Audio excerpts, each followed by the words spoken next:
carta de Sado. Nichiren Daishonin escreveu essa carta em 20 de março de 1272.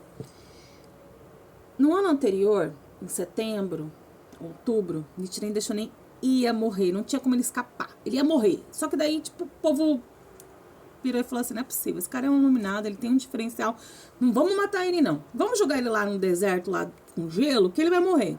E fizeram isso, que foi em Sado, a ilha de Sado, ele ficou exilado lá. Daí ele não morreu, tá? Viveu mais alguns anos depois disso. Aí é outra história. Ele mandou essa carta para Tokijonin e para Saburo Saimon. Tokijonin, ele vive em Shimosa.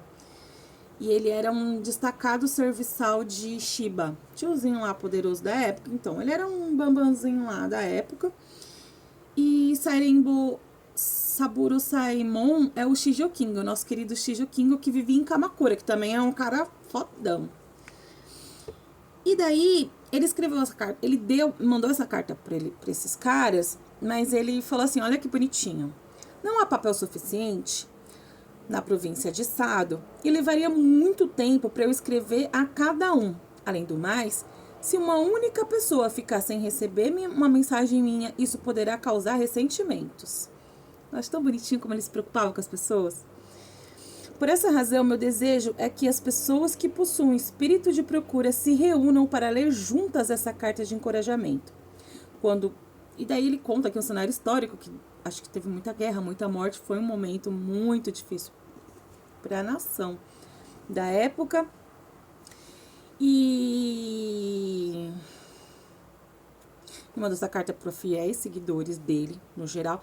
Imagino que foi uma das primeiras reuniões de palestra, não? Acho que sim, hein? É que agora não é mais reunião de palestra, agora é encontro do budismo, enfim. Foi nessa época também que ele ficou lá na Ilha de Sado, que ele escreveu os dois principais escritos dele, né? Que é a abertura dos olhos e o objeto de devoção para observar a própria mente, que ele fala sobre o Gurunzo.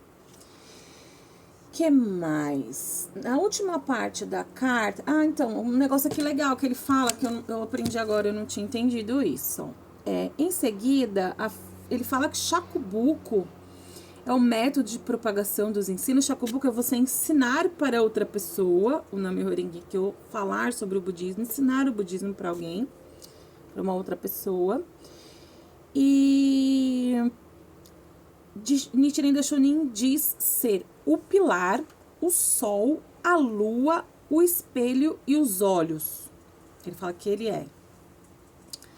E também o pai e a mãe de uma nação. Por estar revelando esses ensinamentos tão profundos, ele compilou várias coisas. Nesse Jigosho ele fala também, assim, ele pede que mandem pra ele, ó, deixa eu ver se eu consigo ler. É legal, ele fala assim, ó,